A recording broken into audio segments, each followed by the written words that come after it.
find it new. You know the dude is really clever. He'll kill some sacred cows tonight, so stick around.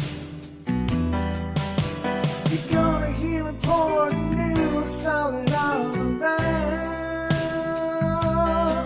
So T will be joining. Have you seen them yet? Whoa, but they're so based out.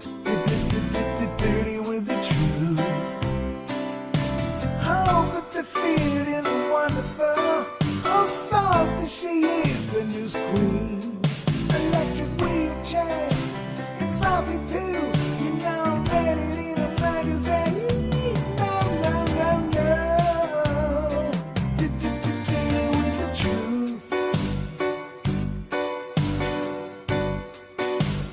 Dirty with the truth. Yeah. Salty too. Dirty. Dirty. Dirty. Dirty with the truth. Who's that handsome devil? Oh. Salty too. Dirty. Hello, Go ahead. everyone, and welcome to the Dirty Truth.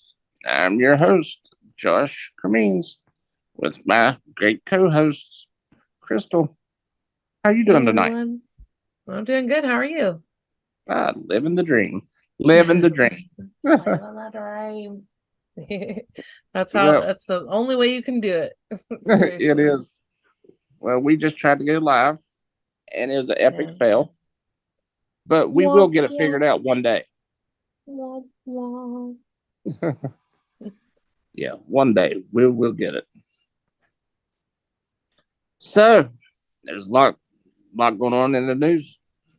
One day, someday, we'll get it. No, I was looking for something. This is us trying to go live, okay? For all the people out there, not this. Sorry.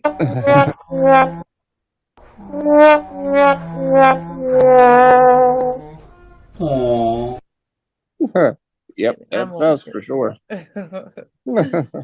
Yeah. So yes, lots of things going on.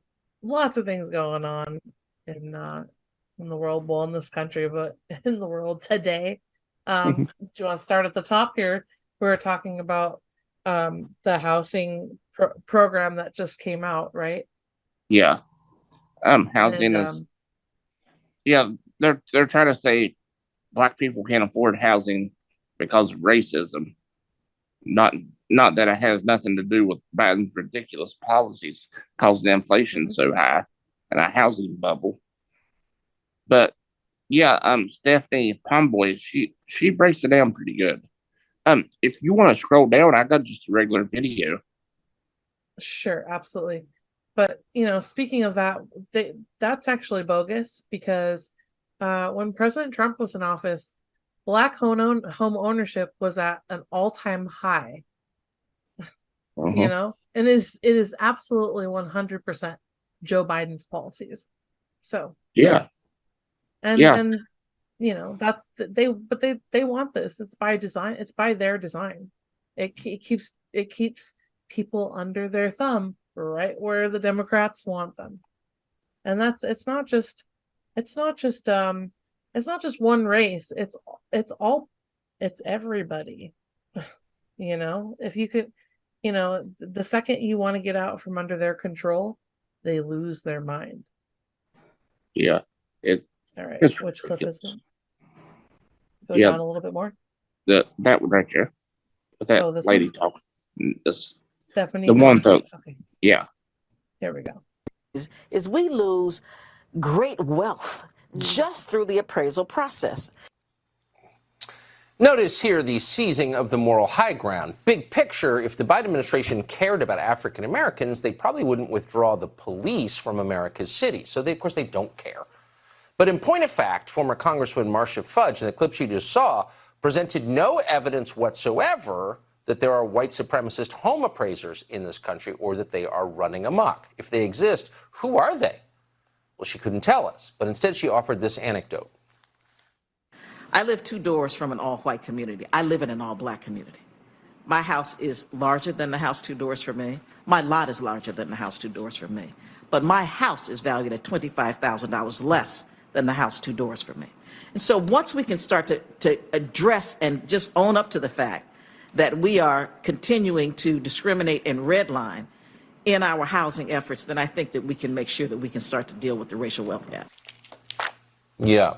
So, as the left is often telling you, an anecdote is not a study. Noticing something around you doesn't make it universally true. You've proved nothing. You've merely told us a little story. Marcia Fudge's lived experience tells her that there is racism in home appraisals. But there's still no data on that. There's no evidence whatsoever. It is at this point completely made up. But Kamala Harris is convinced completely. Here she was last year. The home appraisal workforce is one of the least diverse in our nation. Less than 5% of home appraisers in America are people of color. This lack of diversity can introduce both conscious and unconscious biases that make home appraisals less accurate and less fair. Our administration will now require those who conduct appraisals for federal programs must take part in anti-bias, fair housing, and fair lending training. There are solutions. There are solutions. We're just going to brainwash the home appraisers. We're going to put them in bias training. Really, if you wanted more black home appraisers, why wouldn't you start a program to train them? No. The only job training program this administration has gotten behind in 2.5 years is getting black people to sell more weed in the cities, literally. We're legalizing weed, and we're going to make sure the weed dispensaries have African-American owners. They're not training any black people to be home appraisers. And by the way, the premise of this is itself unproven. That home appraisers are racist? Why do we think that? Again, there's zero evidence of that. It's a slur upon home appraisers, by the way. Why do they deserve this abuse? Well, they don't. They're not hurting anyone. They're accountant types. Why is the administration calling them racist? But they are, and they have been for more than a year. So once again, they're using fake allegations of racism as a pretext for a political plan. And in this case, the plan is to flood the suburbs with voters they believe will support the Democratic Party. It's super simple. They don't deserve the moral high ground just because they're throwing race around or claiming they speak on behalf of black people. Kamala Harris is claiming to speak on behalf of black people. Right, okay. That doesn't mean that they're right. But no one's stopping them. So without any vote in Congress, the Biden administration has just introduced a rule, not a law, a rule that will punish Americans who've tried to do the right thing, punish people with high credit scores. The people with high credit scores will pay higher fees on their mortgage payments to subsidize people who haven't maintained good credit. So these rules take effect on May 1st, whether you like it or not. And they mean that anyone with good credit, that's defined as a score of 680 or above, is going to have to pay roughly $40 a month extra on their mortgage fees than those with lower scores on home loans of around 400 grand. So here's an example. If you have a FICO score of 620, you get a 1.75% discount on your mortgage fees. If you have a 740 score, in other words, you pay your bills on time, you've done the right thing, you're a good citizen, you have to pay 1% more. So you don't get a discount for doing the right thing and paying your bills, you get punished. We are incentivizing bad behavior. We're hurting the good people. Since the day you were born, you have been told, pay your debts. It's not your money. You borrowed it from somebody else. You have to pay it back. If you don't, it's stealing. Now we're saying, if you don't steal, we're going to hurt you. And in real life, that means that over the course of a 30-year mortgage for a $400,000 home, that's a swing of more than $14,000. And they're claiming racism to justify this. Black Americans are the only racial group in this country with average credit scores of under 680. Now, why is that? We don't know. Whites, Hispanics, Asians have higher credit scores. Therefore, as you'd expect, the mortgage denial rate for African-American borrowers is higher than the overall population. It's double in this country's biggest markets. And that's the reason the suburbs have different demographics from the cities. That's called economics. Now, if you wanted to change that, you would encourage people to have good spending habits and pay back their debt. But they don't care about that, making people happier or getting them out of debt. No, they want to change the suburbs, make them denser, so there'll be more reliably Democratic voting. That's the bottom line. It's always about election results. It's always about power. It's not about improving anybody's life. Meanwhile, the Democratic Party's donors in private equity, of course, are happy it'll be even harder for Americans with good credit to buy homes. Why? Because that will mean more renters of homes they own. Home ownership is increasingly out of reach. In our portfolio, the majority cannot buy a home, cannot afford to buy a home, or don't have the credit to buy the homes. I think if you asked a lot of millennials, and that tends to be our primary resident, they would probably tell you they don't necessarily desire to own a home or to own a car. And they've grown up in the sharing economy, and for what's important to them is lifestyle, right? And so if they can move into this, what we call a turnkey or hotel-ready home, and have a low-maintenance lifestyle, that's very compelling for them. People don't want to own anything. They want to be penniless and impoverished, live at the whims of oligarchs. That's really what they want. Do you own anything, Mr. Oligarch guy? She never asked. Stephanie Pomboy is an economist, CEO of Macro Maven. She joins us tonight to assess. Stephanie, thanks so much for coming on. So as always, the beneficiaries of these schemes are never the people who they tell you they are. Oh, the oppressed, the hopeless in our inner cities. It's always their donors who are buying up residential homes and turning them into rental properties. I mean, that's who's winning here, Democratic donors. Gee, you think? You know, I'm reminded of that old expression, those who refuse to learn from history are doomed to repeat it. We tried this exercise under George Bush when they decided that we needed to create a home ownership society. And, you know, the Bush administration, in conjunction with Fannie Mae and Freddie Mac, you'll recall Franklin Raines and Barney Frank, all got in and decided that we needed to make it easier for people to become homeowners. And we all remember how well that whole situation worked out. But I would argue this situation is even more sinister than what you outlined in terms of trying to get people to move to the suburbs and, you know, basically cajole them into home ownership, because we are on the doorstep of another deflating home bubble right now. So essentially what they're doing is they're encouraging people to stretch into homes that they couldn't otherwise afford, precisely as the floor is about to fall out underneath them as prices decline. And we got existing homes sales as reported by the National Association of Realtors yesterday, and it reflects the second back-to-back month of declining home prices. So it's here already. And we have seen sales volumes just collapse at a speed that is even faster than we saw during the housing bubble bust. And that presages an equally substantial decline on prices. So I think we will, again, for only the second time in our history, see nationwide home prices decline. So this idea that now is the time to encourage people who can't otherwise afford to get into homes to do so is really, really dangerous. These people will probably be underwater in their homes before they even get the keys. Then what? Then what kind of policy are they going to prescribe? You know, I shudder to imagine.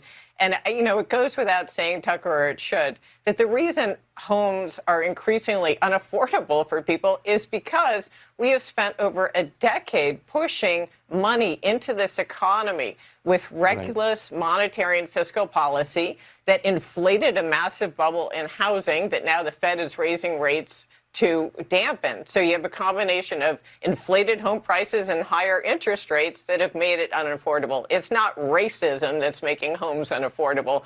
It's reckless policy, and they're layering more reckless policy on top to solve it.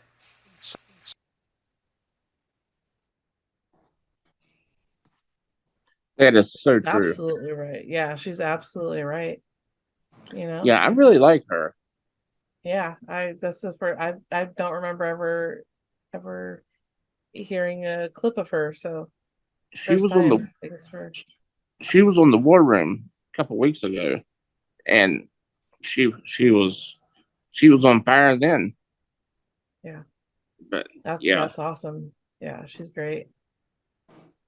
It's the truth though. It's the truth. And, you know, we need to remind people that how it was under President Trump, like I was saying before, Black home ownership was at an all-time high. Black Yeah. unemployment was at an all-time low. Unemployment was low for everyone, but the way the Democrats are, they like to, point out because that's how they work, right? They have to tell you, the Republicans don't do anything for you. They call it BIPOC now. They got to make sure they get everybody. But what they really care about is the trans agenda. They've replaced Black people with the trans agenda, and then they'll come back. They'll swing back around next year for the election. There'll be some galvanizing event that happens that brings it back, and then they'll forget about them again after After the election. 2024. Yes, Yep. it happens every single time. I was going to say they swing around every 2 and 4 years. Mhm. Other than that, Yeah. they don't do nothing. Nope. Yep, and that's why that's one of my favorite. I don't agree with a lot of the things that like Malcolm X said, but there was this one clip where he was talking about Democrats, and he goes, they come around every 4 years, and what have you gotten out of it? Nothing. He's like, and if you keep voting for Democrats, knowing or what they do, you're not only a chump, but you're a traitor to your race, because that man would know. He was kind of alive during that time, that time Yep. period. They knew who was really the white supremacist, Yeah, there was that guy that worked here for a little while, and he's like, I started watching videos on YouTube and stuff, and he said we were never taught that Democrats was the KKK and Republicans was one fighting them. He said we were never taught anything like that. He said I was shocked. He said I'm still shocked to find that out. And he said, and they're always talking about Trump, but he did a lot of good things. He kept talking about Trump authorizing the black colleges so they didn't have to keep coming up every year to get money for the school. He's like, Trump was one that made that where they didn't have to come every year. He said, why wouldn't Obama do that? Yeah. I'm like, that Democrats are only in it for themselves and their donors. That I can guarantee anything a Democrat does, the only people benefits their donors or them. Yeah, because they can't have you doing too good, because if No. you're doing too good, then you have more opportunities to pay attention to what they're doing. No, you Exactly. need to be just barely making it, just barely skating by. That's where they like you. That's the Democrat sweet spot. They don't want Americans to thrive, and that's why they, at every chance, at every turn, they squandered, or not squandered, but squashed our abilities to really bring change to this country. When President Trump was in office. Yeah. The only change they want is their one world government. Yep. Could you imagine? Oh my God, it'd be such a disaster. In Huh? some ways they already have it. In some ways I feel like they have it, Yeah, they pretty much do, yeah. Yeah. And just like the UN, they're down there in the Darien Gap. I seen Berkwan down, Ben Berkwan. He was down at the Darien Gap, and the UN has stations set up all along the route here to get people, and they're passing out condoms and birth control and food and water, I think. But there's little stations all along the route to get here. That's ridiculous. Yeah. But the UN's funding these NGOs to get in there and set up and ship people in here. I think that the United Nations, that we need to evict them from New York. Okay. You're cutting out on me. I said, can you hear me now? Yeah. Oh yeah, I said we need to evict the United Nations. Yeah, I agree. Well, they just came out with a report the other day that says pedophilia is a human right. Did you see I that? saw that. Yeah, I did. And I went off. Yeah, that's I the was, stuff. yeah, I was saying, there's the line is clearly drawn, and you can't have one foot on one side and one foot on the other. No. Either you're for the sexualization of children, or you're not. Right. And this goes for everything. What they've got going on with this has been bothering me because I've been seeing the clips of it today, of people talking about trans kids. I don't believe there are trans kids. The only reason why they have that in their mind is because an adult put it in their mind. Kids say stuff like, I feel like a boy, or I want to be a boy. That doesn't mean they truly want to be it. You can't take that as the fact that you can't take that as like if a 4-year-old or 6-year-old, 8-year-old says, "Oh, I want to be a boy. I want my hair short." You can't take that as, "Oh my gosh, they want to be a boy," and then immediately take them to the doctor and get them put on blockers so they don't grow the way they were intended to grow or they were born to grow. And then after that, this is the gender affirming care. I know I'm about to go off, but the gender affirming care, right? And then they escalate that to, cutting off the breasts or other sexual organs. And it's just maddening. It's like, what are we doing here? What are we doing here? It's like your kid saying, "I'm Superman. You gonna let me go jump off the top of the building?" No. No, of course not. Of course not. It's just, this is a fight I'm willing to take on, because in no way are children in the right state of mind. Their brains they haven't even grown yet to decide whether they want to change their quote gender altogether, because you can't do that. You're still biologically what you were born as. Right. So Yeah, these people are sick. this has But been my attention. my nurse, she was in here just the other day. We was talking about Bud Light losing $5 billion over at that McVady dude. Yeah. Whatever, that transgender dude. Yeah. She's like, "I don't understand." She's like, "Nobody gives a shit if somebody's transgender now. Why they want to rub it in our faces?" I'm like, it all goes back to the sexualization of kids. And I told her about this UN report, and she's like, "No, they didn't." I'm like, "Yeah, I promise you." And I pulled up the video of some woman talking about it. She's like, "Oh my God, I cannot believe that." I'm like, "I'm telling you, they're sick." Because she's the one that's like, "I don't care about politics. It don't bother." I was like, "Yeah, it kind of does. It affects every aspect of your life." Then finally one day she told me, she's like, "Yeah, I would pay attention to it, but it just pisses me off. It don't matter who you vote for. They're going to pick who wins." I'm like, you got a fair argument there. They want people to believe that, because I used to believe that back in the day, right? Yeah. Oh, it doesn't matter who you vote for, and then just, it's easy for them to, and I say them, they know who they are. We know who they are, but it's easy for them to be able to try to demoralize you and to tell you that your vote doesn't, that you have no chance of winning. No, you still get your ass out there and you vote. You pay attention, because if you don't, you're giving them your vote. You're just a slot to them. You know what I mean? They'll use your vote. Trust and believe they'll use it. Yeah, I told her, I was like, that. I said, "You do have a fair point, but you still got to go vote." I mean, that's all it boils down to. Yeah. You've got to. You can't just give up that easy.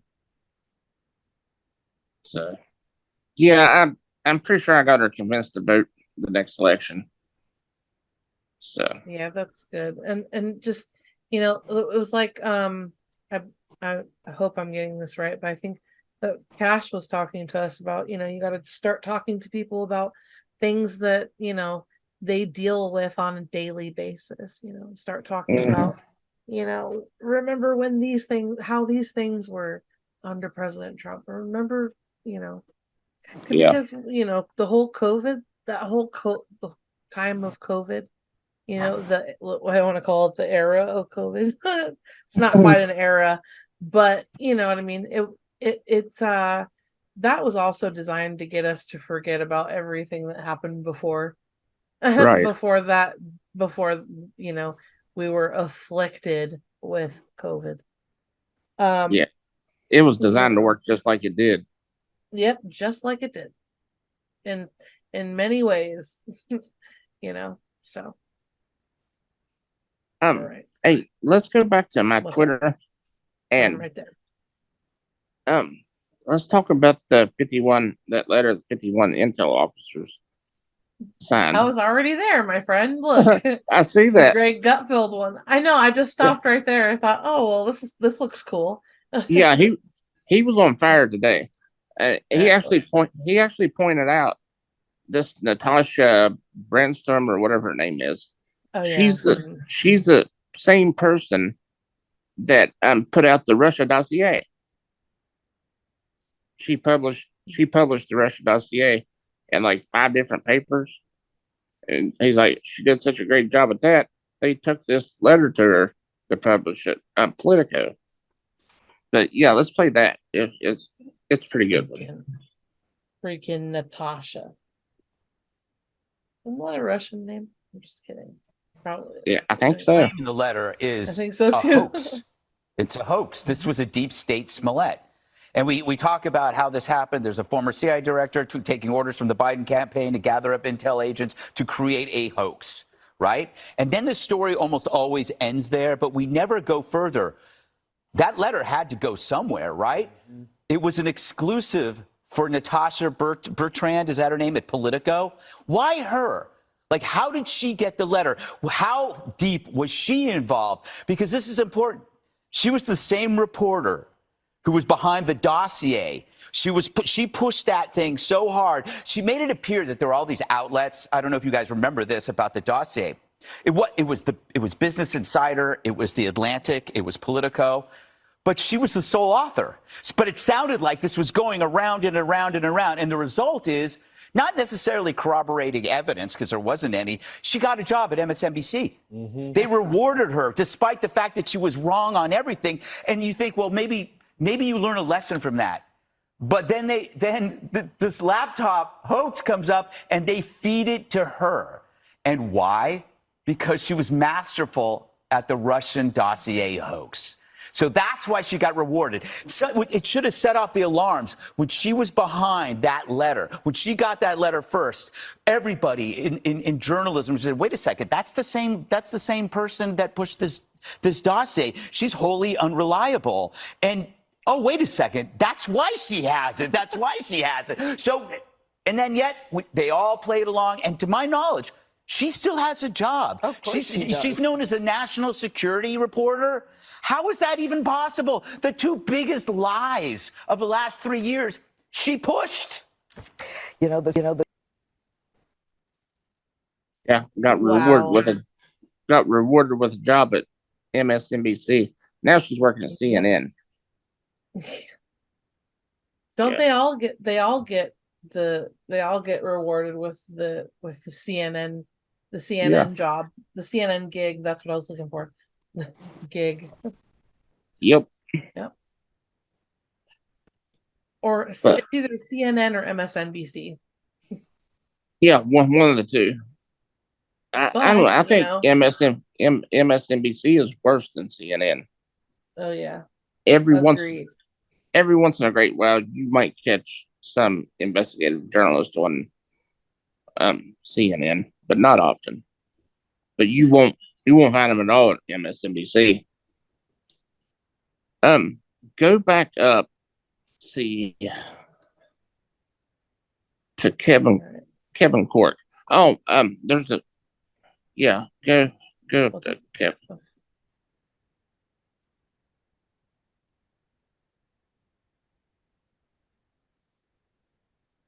Oh, Kevin. Yeah, that's it. Yeah. Okay.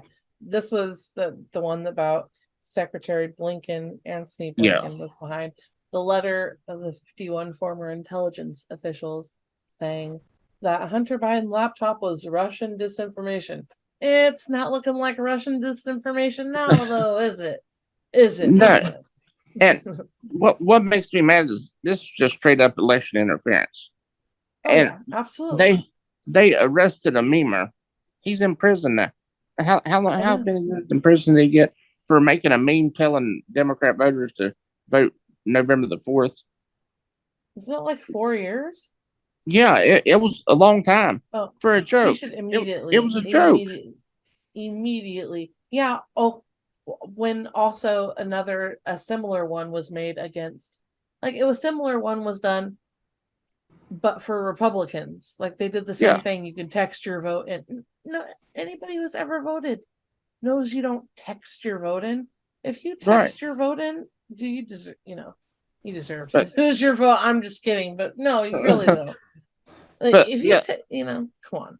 It pisses me off they put him in prison for election interference. But they do Immediately this, vacated. and he got a promotion to Secretary of State. I'm talking about that's another one that President Trump needs to pardon when he gets back in the White House. Seriously. Yeah. Oh yeah. Yeah, for sure. Bring the memer home. That's ridiculous. But all the 51 intel officials, they done it to help Biden get elected. Yeah. They have no shame. No. We're not forgetting about this, and we are going to make sure that they lose their security clearance for sure. Out. Oh hell yeah! Even more than that. Oh yeah. All right. Here, we'll play this. So you will remember in the one debate of the 2020 election, Joe Biden said on stage that the laptop story, his son's laptop, was, quote, Russian disinformation. That sounded ludicrous, but he was able to cite dozens of former high-level and very famous intelligence officials to prove he was right. Now we're learning what we suspected all along. That was a lie, and it was a lie that came from Joe Biden and now Secretary of State Tony Blinken. That was election interference. And yet, amazingly, not one reporter asked a question about that story in today's White House briefing. We turn now, as we always do, with gratitude to Fox's Kevin Corke to fill in the blanks. Hey, Kevin. Good to see you, my friend. This is really quite a story. Former CIA Deputy Director Michael Morell testified before the House Judiciary and Intel committees. And during that testimony, he revealed that not only did the Biden campaign help to strategize about the public release of the now infamous statement, Secretary of State Anthony Blinken, who was then a senior advisor for the campaign, was the impetus of that public statement signed back in October of 2020 that implied the laptop belonging to Hunter Biden was Russian disinformation. Now, it gets worse than that. As you know, 51 former intel officials, including men like John Brennan, James Clapper, who's already lied before Congress, Leon Panetta, signed on to the letter claiming that it had, quote, all the classic earmarks of a Russian information operation. Well, now, congressional leaders, including Judiciary Chair Jim Jordan and Intel Chair Mike Turner, are asking Blinken to explain himself. They're demanding he not only identify the people with whom he communicated about drafting the statement, they want him to produce all the documents referring to it. And they've given him until May the 4th at 5 p.m. to comply. Now, critics also add this to further underscore the increasingly worrisome ties between the security state and the Democratic Party, that Deputy Director Morell testified that not only did he help the Biden campaign and not only did they help with the letter, he said he did so in part because he wanted to help them win the election. Tucker. What a story. Yeah. Kevin Corke, thank you for that. I like Kevin Corke. He's one of their best reporters. Yeah, me too. But just reminds me. Well, just 1 second. Just reminds me of this. It just reminds me of this part. I mean, the laptop is now another Russia hoax. That's exactly what. Is this where you're going? This is where he's going. The laptop is Russia. Gentlemen, I want to stay on the issue of race. You have to be kidding. Here we go again with Russia. We're going to continue on the issue. Here we go again with Russia. Here we go again with Russia. You gotta be. That's one of my favorites. Joe Biden, that little weasel. Oh, here we go. No. This is the one. I went searching for. I just put laptop in. I didn't realize it. The one it was all the way at the bottom. Here we go. Respond to that. Please, Because look, very there quickly. are 50 former national intelligence folks who said that what he's accusing me of is a Russian plant. They have said that this has all the 5 former heads of the CIA, both parties, say what he's saying is a bunch of garbage. Nobody believes it except his and his good friend Rudy Giuliani. You mean the laptop is now another Russia hoax? And that's exactly what. Is this that's where you're exactly going? what. This was is told. where he's going. The laptop is Russia, Yes. Gentlemen, Russia. I want to stay on the issue of race. You okay? have to be kidding. Here we Mr. go President, again with Russia. We're going to continue on the issue of race. Mr. Boy, oh boy. Yeah, so the beginning part was what I wanted to show, though, was, 51 former intelligence officials, what we were just talking about. And then 5 former heads of the CIA, both parties. I mean, yeah, what are you talking about? The the rhinos? That should automatically give it away that it was real. Anything the CIA says, it's the opposite of. Exactly. Exactly. But yeah, I don't know. Yeah, it aggravates me so bad. Some days I'm just like, I gotta take a break. This shit's just getting out of hand. I mean, they're just so open with it. I mean, you can see it a mile away what they're doing, and the media is just as complicit as they are. They have to. If you think about it, they have to. They're invested in this already. You know? They're way too invested. I mean, if you come out and admit it now, you knowingly knew. You knowingly did all of this. I'm like, you knowingly knew. You knew what you were doing. You knew. You can't just come out and say now, I was under duress, or I didn't know what I was doing. No, you knew what you were doing. Yeah, it's Trump Dranger syndrome. That's all it is. It still is too. It still is. It still is. It is. Some of them still have a bad case. Do they make quack scenes for that? They need something. It's bad. Totally kidding. But well, we also had the whistleblower coming out from the IRS. He's saying they've tried to bring charges 2 different times, and a Biden appointee has stopped them each time, both times. Yeah. Have you seen that? Yeah, and who was the one that I think who was it was Merrick Garland, right? Yeah. Well, no. Well, I don't know. I don't know if it was, I'm thinking it was the Biden prosecutors that he appointed stopped it, and I don't know if Garland. Go down to that video with Mike Davis. He talks about it. The one that's more recent? Yeah. Yeah.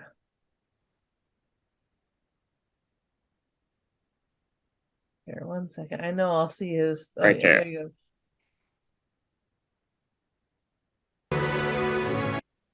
Do you know about what time? You're timestamp, or- It's right at the beginning, I believe. Okay, because I don't think you want me to play the whole thing, right? It's like 7. No, we don't. No, we don't have to play the whole thing. No. Okay. Well, we'll let it play and see if it's right where you're right here in the screen. Welcome back to the War Room. We got the fire breather Mike Davis joining us to talk about all things weaponized DOJ, corruption in DC, what your taxpayer dollars are funding. I still give you credit, hat tip, for getting Matthew Colangelo having to give a written interview in front of House Judiciary Committee. So thank you for all the work you did on that. But it seems like you're still fanning the flames when it comes to AG Merrick Garland, specifically with his involvement in really cover up and really running cover for none other than the prodigal son of Joe Biden, Hunter Biden. You had a pretty spicy tweet about this. Can you walk us through kind of laying the groundwork for potentially impeaching Merrick Garland over this, and more broadly, what the cover-up has been from the DOJ on behalf of Hunter Biden?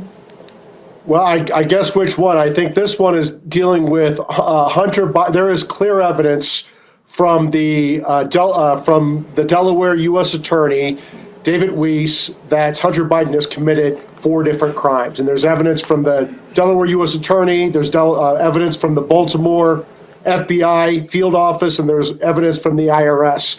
They've had this evidence for a year, and there is a whistleblower that has come forward from the IRS, and according to the news reports about this whistleblower is going to say that Merrick Garland is covering for Hunter Biden and Joe Biden because 10% goes to the big guy.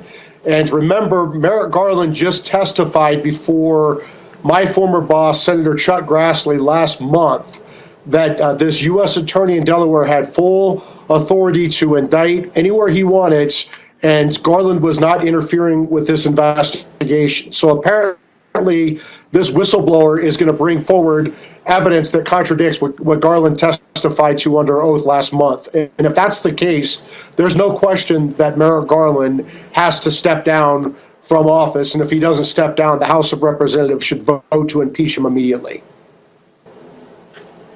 I love it. We're going to have so many impeachments happening. I can't even keep track of all the people who deserve to be impeached in the Biden regime.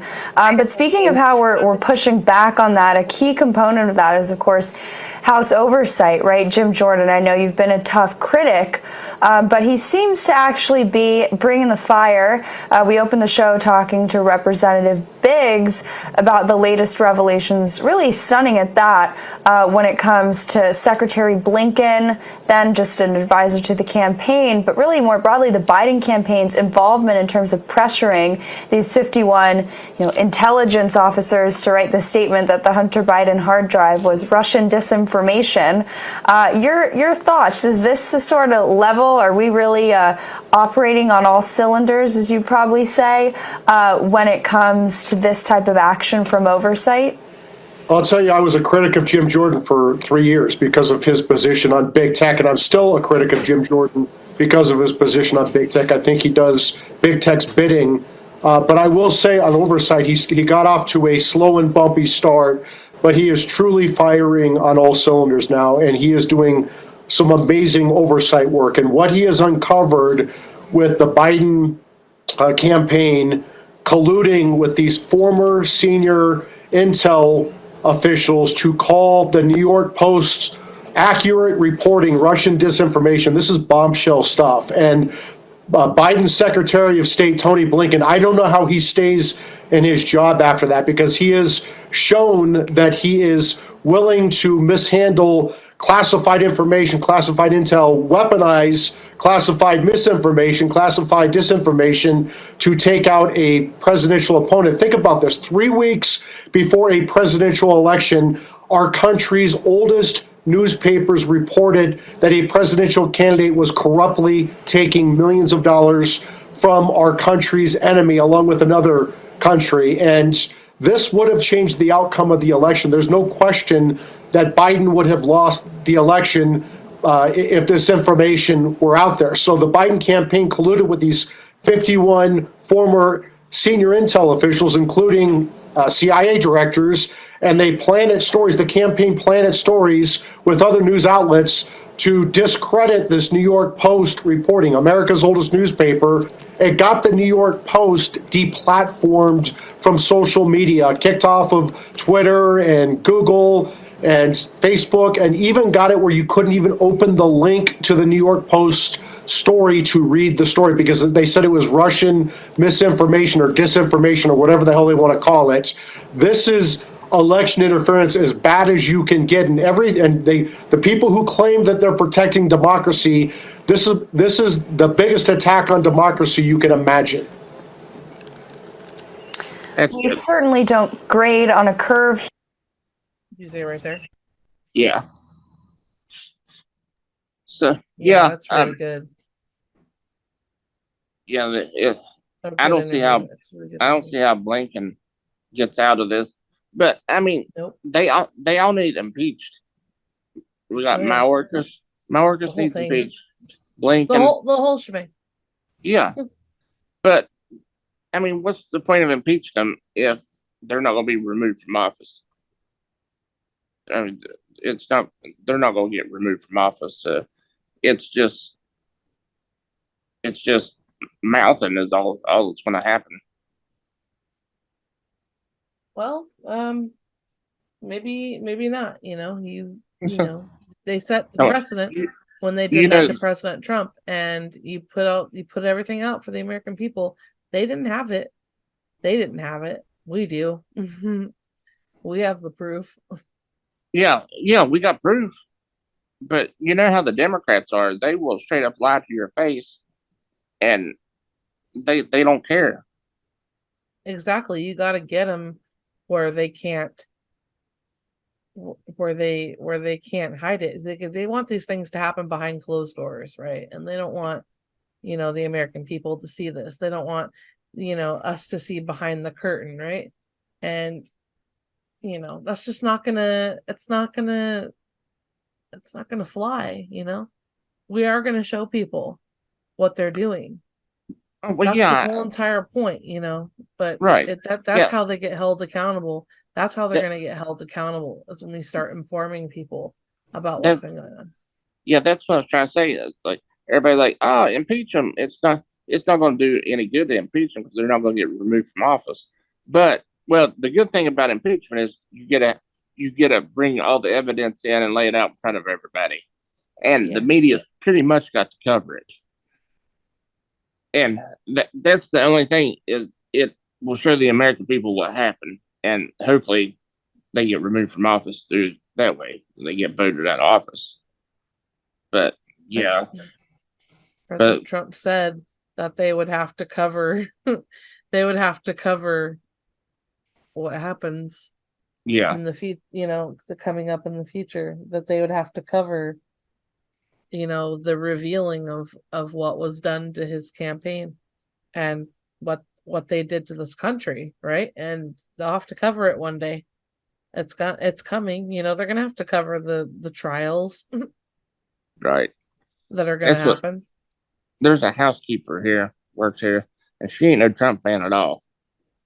But she's like, I would have voted for Trump before I would have Hillary Clinton. She said, that woman's the crooked, evilest politician we ever had. I said, well, Joe Biden's just as bad. And she's like, what? I was like, Joe Biden's just as corrupt. She's like, no way. And I showed her a couple of clips of James Comer talking about 9 family members was receiving money from these shell companies. He said they've uncovered dozens of shell companies that was just put there to launder money. He said the companies had no business at all. I mean, they didn't do anything but take money in and distribute it to the Biden family. And he said there's 9 of them, and he wouldn't be surprised if there was 2 more revealed in the next couple of weeks. He said there's 9 now, and he expects there's 2 more. Wow. So, and that the housekeeper, when I showed her that, she's like, "Wow, I didn't know that." I was like, "Yeah, you voted for Biden too, didn't you?" She started laughing. She said, "You know, I didn't vote. I already told you that." She said, "I'm glad I didn't, because I would have." I said, "Yeah, I'm glad you didn't either." Yeah, they're just as bad, if not, Yeah. I mean, he's been in office for decades, and 40 it's just so 48 many years. concerning things. So, well, if you listen to him, it's been 138 years. Anyway, no, I'm only kidding. But for real though, not a joke. Not a joke. Whenever that dude says it's not a joke, you're gonna hear something that's you're listening to a joke. Okay. Come on, folks, not a joke. Come on, man. Come on, man, not a joke. It's not a joke. I like when he says exponentially instead of exponentially. It's so stupid. You know. Anyway, go ahead. What? I couldn't say much about that. I'd probably say the same thing. But No, dude. He always, it's this one word he always says. He goes, there's a clip of I think it was Daily Caller put together a whole montage of him going, he'll be like exponentially like that, right? And it's like, no, it's not even it's exponentially. I'll have to find it. Go ahead. Did you watch any of the Trump speech tonight? I was watching a little bit of it, but then yeah. Did you get to see? No. You want to check out them clips Urbana posted? Yeah, she actually, here, this is one I had pulled up here. Yeah, I retweeted many of them if I could. Yeah, I saw that. Standing before you today, I am the only candidate who can make this promise. I will prevent us from being involved in or even having World War III. You're going to have World War III with these incompetent people. You're going to end up, and this will be a war like no other, because this won't be army tanks going around shooting at each other. This will be horrible, horrible, horrible, most destructive weapons in history, nuclear weapons and other things. I will end Joe Biden's inflation nightmare and banking crisis and quickly rebuild the greatest economy in history. Unlike the Bushes and Ryans and... Yep, he will, and that's exactly what's going to happen. I was telling Sleep that one time, for those who don't know, over at the MAGA Mullet show, that watch what happens when President Trump comes back in. He's gonna turn everything around immediately, and that's going to be another eye opener for people, is to watch how quickly everything changes back to, goes back to the path that we were on before, that he worked so hard to get our country on, because it was hard to steer the ship the other way. It's like, to make a sharp turn, it takes a lot to turn that ship around, Yeah, that's your Joe Biden. And yeah, well, but they're trying to turn it back around into their favor again, to go to headed toward destruction. But we can't let that happen. We're not going to let that happen. We're not going to let that happen. Yeah, we're on a direct path to World War III, and I really think President Trump's the only one competent enough to prevent it. I really truly believe that. Yeah, and he would be able to get them to stop. Yeah. And just think about this, why did what's his name from the UK, Boris Johnson? Yeah. Yeah, they were gonna negotiate a ceasefire, and why did he go visit saying that's not a good idea? There was a whole bunch of people, a bunch of leaders that were trying to talk him into not negotiating for peace. What the heck? Why is that? Yeah, that's crazy. Well, we know why that is, but people need to ask that question more. Yeah. I was thinking that if it were done the more traditional way, like if they didn't rig it and we went 4-4 and would have never been able to fix the country, because what they've shown during these past 4 years is how bad their policies are. This is what she wrote. Maybe I'm hoping I read it word for word there. She's not using Siri though. She's not using Siri, Josh. That's very true. But a very good reporter, nice reporter, said to me, "You had one of the best lives in the world. Luxury, no problems, everything going nicely. Was it worth it? You get under investigation by crooked people, by horrible racists, by people that are so terrible. They hate you, and it's with a passion, and they're evil people. Was it worth it?" I said, absolutely. I would do it again in a heartbeat, because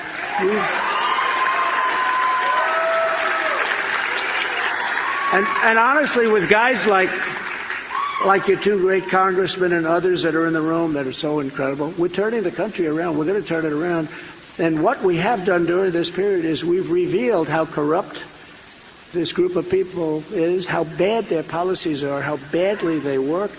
And, you know, in a certain way, I was thinking that if it were done the more traditional way, like if they didn't rig it and we went 4 and 4, we would have never been able to fix the country, because what they've shown during these past 4 years is how bad their policies are. That is true. Yep. Their policies are terrible. Because Yeah. it goes back to what I was saying at the beginning here. They don't want you to thrive. They don't want you to to, you know, have a plentiful bounty. You know? They don't want you to, you know, anyway. They don't want you to thrive. People was actually able to save money while President Trump was president. Yep. And that's a big deal. Yeah, I feel like sometimes they're punishing everybody because they voted. Well, we know they're punishing us for voting President Trump in, but extra punishment make sure everybody that saved something is completely broke. They had to spend every penny of it.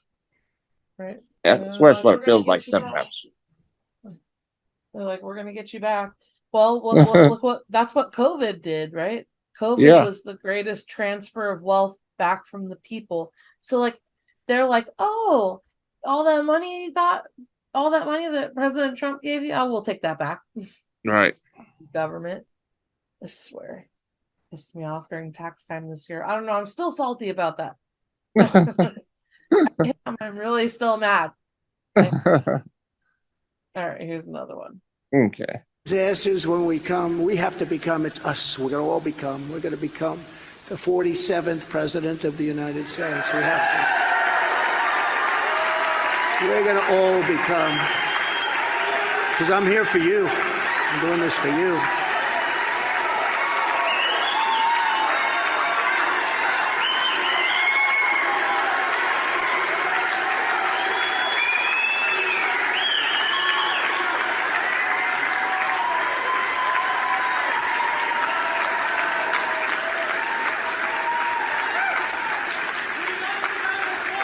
Thank you very much. I appreciate that.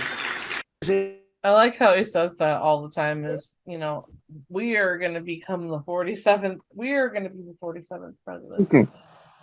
And he always says what we did. Look what we did. Right. You know, that's what I appreciate. They're coming after you. I'm just in the way. Yep, I'm just in the way. Yeah, here's another good one. Sure. And when I stand next to hopeless Joe Biden on the debate stage, assuming he goes to the debate stage, because I don't know. I don't think he will. I personally don't think he will, but let's assume he does. We're going to compare our records, and it will be the radical Democrats' worst nightmare. They have the worst record of any president ever in history. There's never been anything like what's happening to our country. They're destroying our country. In 4 short years, we accomplished more than any other president in the history of our country. Nobody's done the things we've done. So, well, he'll get on the stage and just straight up lie about it and accuse President Trump of lying, and the media will cover water for him, and they'll be, oh, he's lying. That's what really aggravates the shit out of me. Yeah. Well, so many things could happen from here until that moment, and I don't. If he even tried that, it would fall flat completely. Yeah, I mean, people fact check it as soon as it comes out. Oh yeah. What do they call them? Mini Pinocchios that he gets. Yeah. Go ahead. What? There's a video under Mike Davis. Yeah, that one, Mike McCormick. Yeah, the one oh yeah, Mike McCormick. Yeah. I think I posted one of just him talking, with not Rumble, just regular video. Oh yeah, this one right here. Yeah. About Jake Sullivan knowing what Joe Biden was doing in Ukraine. Yeah. Let's check that out. Okay. Because Our hour's almost up. Yep. All right, here we go. Thank you for coming back to the War Room to join us to break down some of your even more, I would say, bombshell reporting, specifically in terms of the relations, not just between Hunter Biden and Joe Biden and Burisma and Ukraine, all those wonderful players, but how even other individuals who now play very critical roles in the current Biden regime, people like Jake Sullivan, played intimate roles in really the maneuvering of millions of dollars, taxpayer dollars at that, to companies that Hunter Biden was linked to. Of course, the prime example being Burisma. But before we get into all of that, and we'll go slow because, like I said, it's a lot of names to keep track of. If you can just let everyone know, because you don't come at this from the angle of being, a diehard Trump fan or Trump supporter. You worked in the Obama White House as a stenographer for the former president. Of course, Joe Biden was his VP then. So if you can just briefly, like I said, before we get into the fun stuff, just sort of provide a background about where you come from. Yeah, and it's great to see you again, Natalie. It's great to be on again. So I started as a White House stenographer in 2002 and worked for President Bush, President Obama, and President Trump for a year. And I wrote a book about 3 years ago, published it, Joe Biden Unauthorized and 2020 Crack of the Democratic Party. And that's what we were talking about on War Room about a couple of years ago. Well, since then, there it is. Since then, I've got a hold of the Hunter Biden laptop with my friends at Marco Polo. They're the nonprofit anti-corruption organization. I've been able to dive in, and because I know where Joe was and what he was doing, I've been able to put together quite a timeline of his corrupt activities. So recently, I put together a Substack. My Substack is called Midnight in the Laptop of Good and Evil, and I've been publishing on that. What I published is Hunter Biden. So I went back and I looked at some of the transcripts. That's what I did as a stenographer, as I worked in the White House press office, and I was a stenographer. So I record what was said on Air Force One or in the briefing room, wherever a White House official was speaking to the press, we had a stenographer there. And my job was specifically Joe Biden from 2011 to 2017. So I flew with him to Ukraine. I flew with him to China and Russia. We were on a flight into Ukraine, April 21st, 2014. And Jake Sullivan comes back to brief the press. The press asks him, what is the energy assistance that Joe is bringing to Ukraine? Jake Sullivan starts telling in his own way, fracking is basically what they were bringing money for. Fracking and another program called the Municipal Energy Reform Program. Both actually went directly to benefit Burisma. And what people on the plane didn't know was, at the time, Hunter Biden was already on the board of Burisma. I've gone in the Hunter Biden laptop. I've written in Substacks. He was hired. He had agreed to be on their board on April 18th, 3 days before this flight. Also, this is kind of fun. In the morning, he agreed to be on that. He was on Morning Joe with Mika and Joe. He used them as their cover story. They got punked by Hunter Biden, basically. So Joe is on this plane. He's flying into Ukraine, and he's got all this money, taxpayer money, that's going to Burisma, to benefit Burisma. $50 million gets put towards Burisma through legislation later in the year. The MERP program gives them another grant. There's all kinds of emails from back and forth. MERP program was also run out of USAID. That was Barack Obama. Barack Obama knew what Joe Biden was up to. And I say this because on April 16th, 2014, this is 2 days before Hunter signs on to be the Burisma board, he meets in the West Wing with Joe Biden and Hunter Archer. And they have a meeting, and that's where they strategize about Burisma, this scam they're running. It's a kickback scheme. That night, Joe Biden is driving through Western Pennsylvania in the back of a limousine with Barack Obama. There's a selfie about it. There's a White House photo. They're standing on the tarmac of the Pittsburgh airport. They had a long one-on-one meeting in the back of the limousine. It's the most secure conference room in the world. They were discussing something. What I've said is, and I've taken this information to the FBI, because when Jake Sullivan came back to talk to us as he was a senior administration official. And I, as a witness, said, FBI. I went to their FBI tip line. It's a website. And by the way, if you go to their website and you put a tip on it and you're not truthful, you go to jail. I'm not lying. Joe Biden is a criminal. That's what I saw. That's what I told the FBI. And so I put this on their tip line about 6 weeks ago, have heard nothing out of them. But what I told them was, the tip is Jake Sullivan is the senior administration official. I'm the witness. Jake Sullivan was in the front of Air Force Two talking to Joe Biden. He comes back to the press and he promotes Burisma to the world through the press while Hunter Biden is getting money from them. Wow. So for reference, Jake Sullivan is now Joe Biden's national security advisor. So if you wonder why America's national security is so backwards, especially in Ukraine, seems like our interests are not even being put second, third, or fourth, let alone first.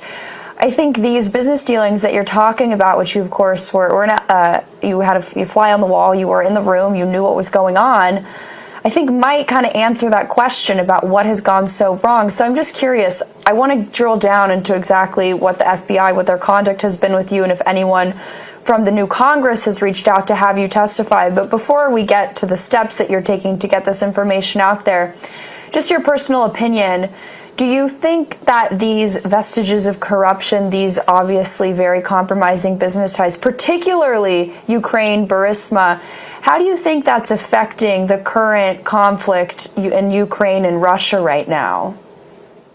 I think it's a tragedy that was avoidable. It's horrific. You know, I think Vladimir Putin walked in behind, he saw an opportunity in Joe Biden's corruption. It wasn't just Biden, it was Obama, Biden, you know, Tony Blinken was over there. They're scolding the Ukrainians about their corruption while they're acting corrupt. And Putin knew it. Putin on February 14th, 2014, sent $3.5 million to Hunter Biden through a secondary associate, Elena Baturina. That money went right into Hunter Biden. Putin knew what he was getting. And they just went into Ukraine trying to pretend that they were diplomats and, you know, saving the world from the terrible Vladimir Putin. They were in the same boat. There's the same level of corruption, and it's horrific. Right now, there's a mafia in Russia, there's a mafia in Ukraine, and there's a dirty cop named Joe Biden in between, and he's making money off both sides. And speaking of cops, I know you said you went to the FBI, you reached out with this information. You can just walk through again. I know the War Room Posse probably doesn't think too highly of the FBI. We're, at least on this show here, for defunding the FBI, taking it down. But they haven't really responded to any of your inquiries, the reports that you filed. But like I said, has anyone from the new Congress reached out to have you testify? We have about 2 minutes before I got to let you go. No one from the new Congress has reached out to me. The FBI hasn't reached out to me. After I wrote this book, right before the election in 2020, I did a phone call with the FBI about a lot of the information that was in the book. Never heard back from them. I don't have a lot of trust in the FBI, but I think they're going to be a part of this investigation. My next step is to write a affidavit, a very detailed affidavit, have sworn affidavit, and submit it to David Weiss, who's the state's attorney in Delaware that's investigating Hunter Biden. That becomes a legal document. They have to deal with it. That's what I can do. Or go in front of Congress. If Congress has me, I'm ready to testify. There's a lot more to this corruption. I'll be writing a Substack tonight about Amos Hochstein, who was and is still in the Obama administration as an energy czar. He is part of this Burisma kickback scheme, too. 30 seconds before I gotta let you go. So real quick, you say Joe Biden is a criminal. The question always has been, you know, it's not about Hunter Biden, it's about Joe Biden's involvement. From your firsthand primary source, primary experience with these individuals, like I said, you were in the room where it happened. You had a seat at the table. Was Joe Biden involved in Hunter Biden's corrupt business dealings? I think he directed it. I think he was more than involved. He directed it, and Hunter was sort of the bag man for him.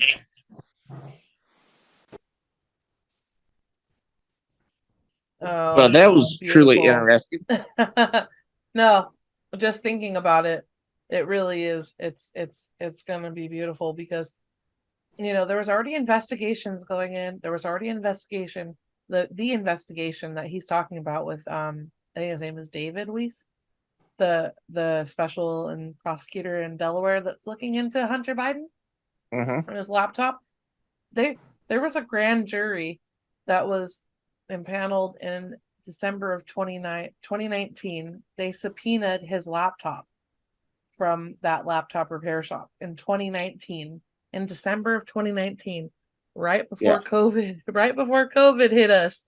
you know what I mean? And interestingly enough, on the timing, but I was thinking, imagine that. imagine the timing there. Yeah.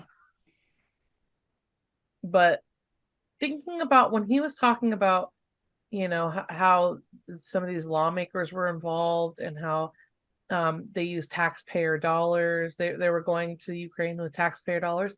You just think about, why are they acting the way they're acting right now? It's because the Ukrainians, and President Trump said, "Oh, there's a lot." I'm not talking about Ukrainian citizens, but I'm talking about their Right. corrupt government. He said there's a lot of corruption. A lot of people have said that historically Ukraine is very corrupt because it's not really a part of NATO, and it's like Russia's trying to pull for it, and then Europe's trying to pull to get control over it. And all of that stuff that Biden did, not just Biden but other Democrat politicians and some Rhino Republicans as well, now they really have them on the hook, because they can say, "Oh, we can out you, or we can expose you," right? Unless you do whatever we want. And I mean, maybe that's what we're seeing, because it's so insane, how some of the things that they're doing. You know what I mean? I don't do. know. Yeah, Ukraine's always been corrupt. Then when Obama had the CIA transplant the president, put one of their guys in there, or put Zelensky in, that was under the Obama administration, wasn't it? No, Zelensky came in when Trump was president in 2018, I think. Yeah, yeah, Biden and Obama. I was thinking it was before that. Yeah, because when Obama was in office, it was Poroshenko. I thought It Poroshenko used was to the be- prosecutor. No, that's Viktor Shokin was the prosecutor. Oh, Yeah, Viktor Shokin was the prosecutor. Poroshenko was the president that came in after Yanukovych. yeah, I'm not sure. Yeah, no, I do know, because I watched that I watched that Ukraine on Fire documentary, and I was Oh. doing some research into it because I wanted to kind of understand what was going on over there, so that when I hear certain things that certain things in the news, that Yeah. you can kind of see what's going on over there. I just couldn't force myself to be that interested into it. Well, no, I did when I was doing some research on George Soros and the color revolution that they had, or the Euromaidan. Yeah, and that had his name all over it. Yeah. And and it was a period of unrest, right? Right when they were, because the whole reason why was because they were going to sign with, not with NATO, but with the EU, but not to become part of the EU, but just to have access to certain things like the Right. bank and the International Monetary Fund. Yeah, and they decided at the last moment to strengthen ties with Russia, and then all of a sudden there's a massive unrest in their country. Oh, That's a coincidence. Yeah. Anyway, CIA. it's kind of like what happens. Well, it's kind of like what happens whenever we start to do something good in this country. Boom, CIA in China. something happens. Yeah. It's always something. I can't wait for that to stop. I'm looking forward to it because once Yeah. you expose it and everybody knows about it, they can't get away with it anymore. It'll never stop unless we do something about China. Yeah. I truly believe China's behind a lot of it. Because just look at the embassy they closed down in Texas. Yeah. Under Trump administration. They was funding Antifa and BLM, wasn't they? I'm not sure. I think maybe, Yeah. but I was remembering that they were burning documents. Yeah. Remember that? I remember that too. But yeah, I remember hearing that they was funding Antifa and BLM too. Oh well, and they have their own police stations too. Yeah. You heard Yeah. about that? Yeah, they just made arrests that one in New York, but there's still like 6 other ones. Yeah, just imagine there's probably way more all over Yeah. the country. Yeah. And they're there for is to spy on Chinese or Yeah. Chinese Spy. nationals Mm-hmm. and even Americans. And threaten them. Yeah. That's Yeah. what I heard the war room talking about. Somebody.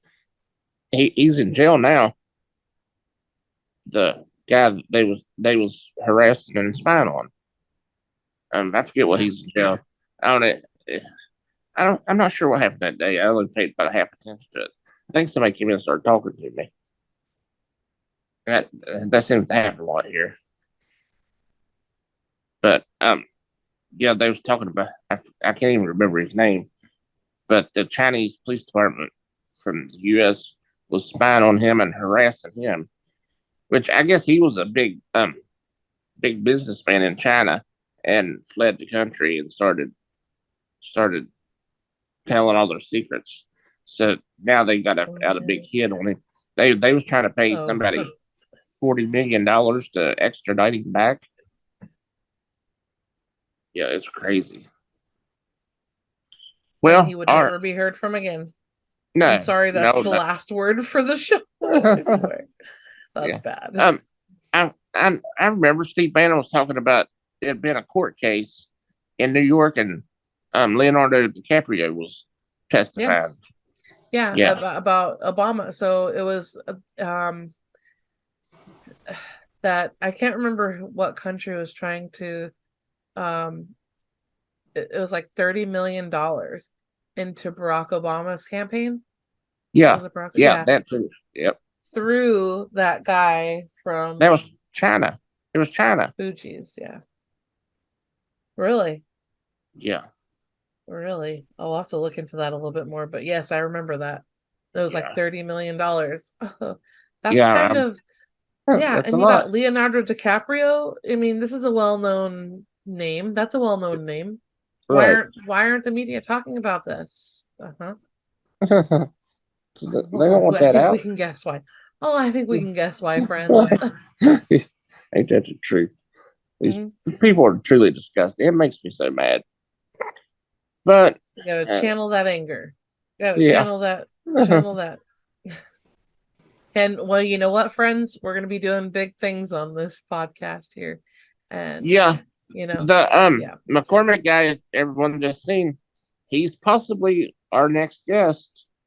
So super exciting. So we'll have a lot to Yeah. talk to him about. And if I'll just put the word out here too, because he wants to come on. So if you have any questions or anything, comment under this video, and we'll try to get them answered.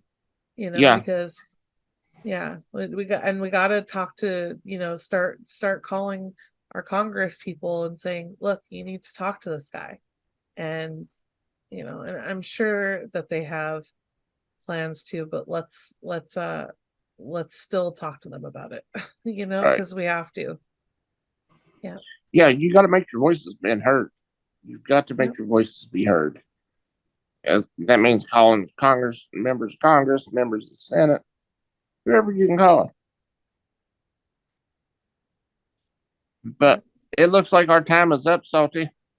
It does. Or It looks like Crystal. we went a little over, but it's all good. It's all Yeah. right. It's all right, Dirty. No Dirty. biggie. Well, thank you everybody for joining us as usual. And we look forward to seeing you. Well, we're gonna see you again on Sunday night. This is just making up for last week. We're not gonna leave you. You're getting a double feature this week. Yeah. Unless we decide to use this for Sunday. Maybe. Who knows? Well, But- hey, you guys will find out, right? Yep. All right, If you're everybody. If you're watching this Sunday, just ignore that previous part. But if not, we will see you Sunday, maybe. See you Sunday. Maybe. Maybe. Good night, everybody. Good night. Hey kids, time to get together. Dirty truths finding new. You know the dude is really clever. He'll kill some sacred cows tonight, so stick around. You're gonna hear important news, solid all around. Salty will be joining. Have you seen them yet? Whoa, but they're so based out. Dirty with the truth. Oh, but they're feeling wonderful. Oh, Salty, she is the news queen. Electric wheelchair, and Salty too. You know, read it in a magazine. No, no, no, no. Dirty with the truth. Dirty with the truth. Yeah. Salted too. Dirty. Dirty. Dirty. Dirty with the truth. Who's that accidental? Oh. Salted too.